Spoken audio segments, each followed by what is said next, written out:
We have a lot to talk about. Welcome to the High Little Guy Show.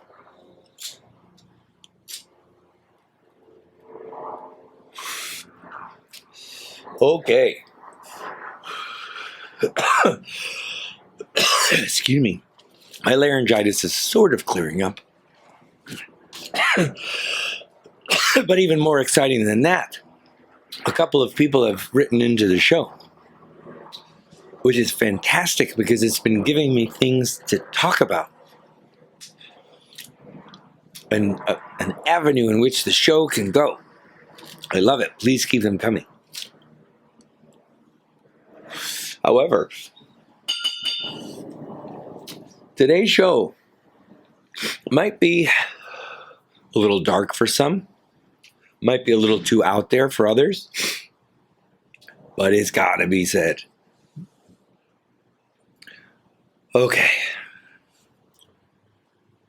You remember in COVID when everything stopped and everything settled down and you kind of got to say for a few minutes, but as we worked out what the fuck was going to happen?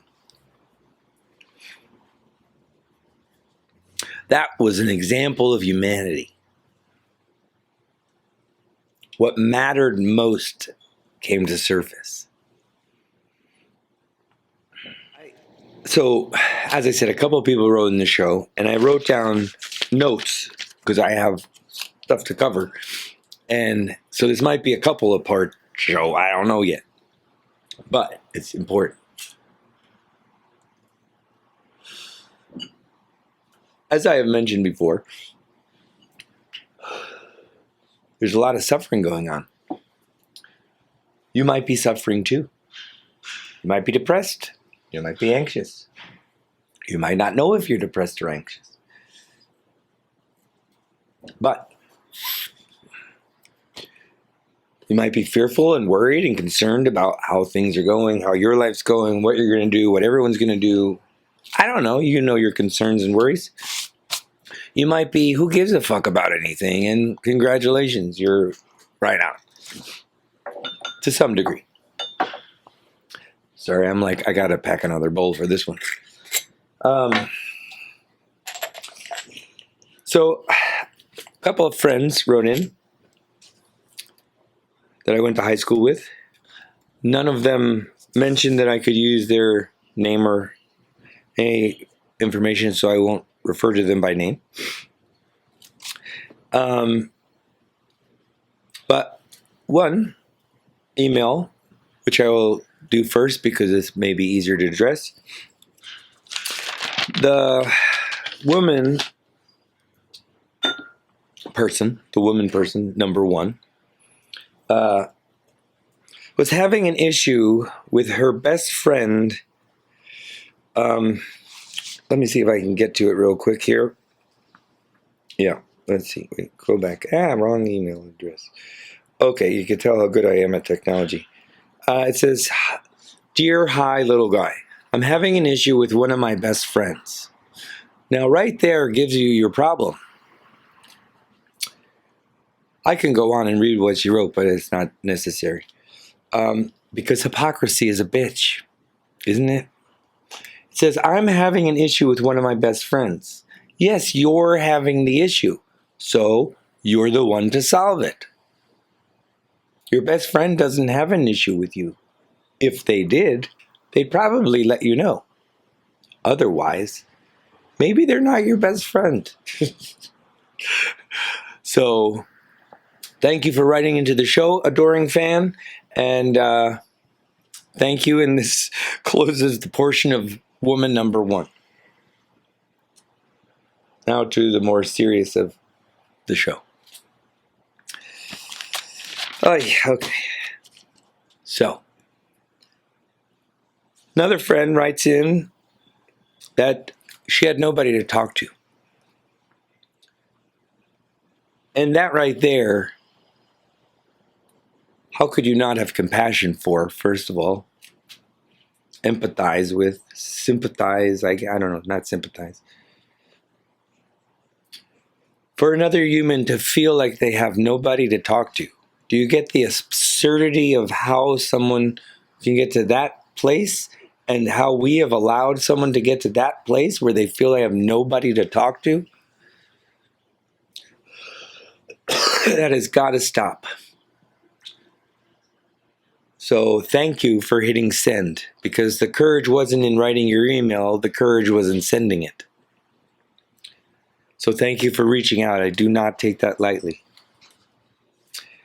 She mentions in her email, this is woman number 2,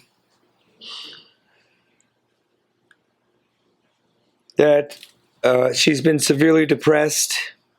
She has no interest in living but wouldn't kill herself. She doesn't have the balls, in her words.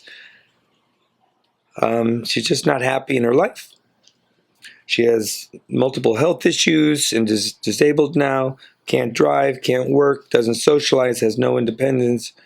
She literally wrote, I just asked God to take my life and spare someone else who wants to live. That's how down she is. And I'm sorry that you're there. Then she says that her mother died in 2019 and she saw her take her last breath. That can't be an easy thing to get over. And she says she can't move on. And she stopped there. And, said she liked the show. Thank you very much. But, okay, woman number 2. Again, thank you for writing into the show. And I'm sorry that you're where you are, but you're not alone. You are not alone. I'm always here. You could write back anytime. We could give you my phone number, and I could do that and reply to your email if you want. But I have been severely depressed. I have done stupid things that I shot something in my arm to have me go through a withdrawal, to be feeling like I was in a cement floor in a warehouse with nobody around, naked, and just the only thought in my head was, nobody loves me. That's all I had. And I wouldn't kill myself. I once in college took LSD that changed my life, even though I thought it would kill me because I wanted to die at the time for the same reason.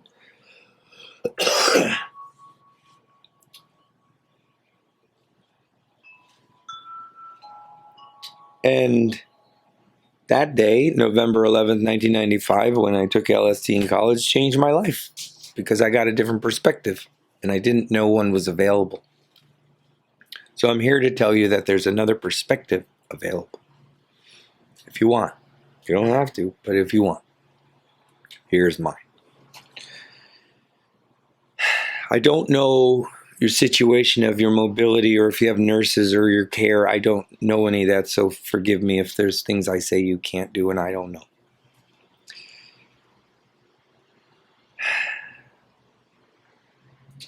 Where to begin? I understand that you're stuck, that you feel stuck. And maybe there's people watching that feel just as stuck. I wouldn't doubt it. I wouldn't doubt it for a minute.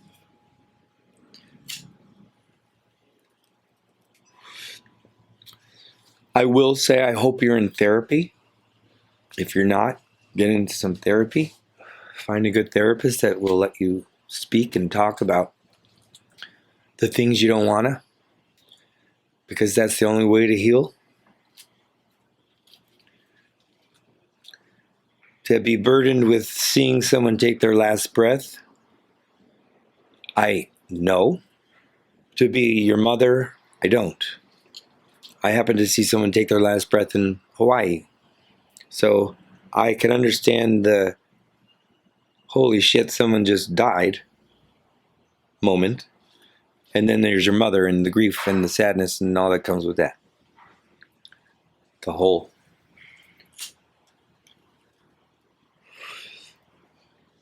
But that doesn't mean you can't keep living. And if you haven't watched the episodes rather, about the nature of a context, episode 1, I would. Because you can shift your context. I know it's going to take something. Woman number 2. But you have to at this point, be the one to stand up for yourself first. Nobody can do it for you. It's not easy, but you gotta find the strength. If I can help you, if this encourages you, please use it. It costs me nothing to care for you.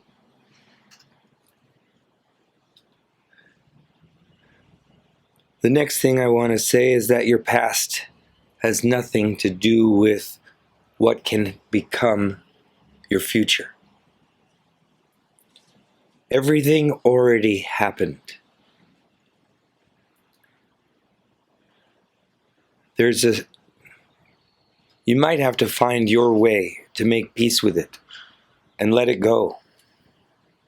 But in order to do that, you have to be willing to stand up for yourself and say, I want to live, and I'm going to create my future, and I'm letting go of my past because it has nothing to do with where I'm going. And I'm only going to do X, Y, and Z. For me, that's only been, I'm going to do what I love. If I don't love it, I'm not going to do it. Why would I torture myself to do something I'm not interested in, or can't stand, or that it irritates me? That doesn't make sense to me. The High Show. After school one sunny day, Mama's mood gave the news away. All my tears fell down like pouring rain. She said you'd go and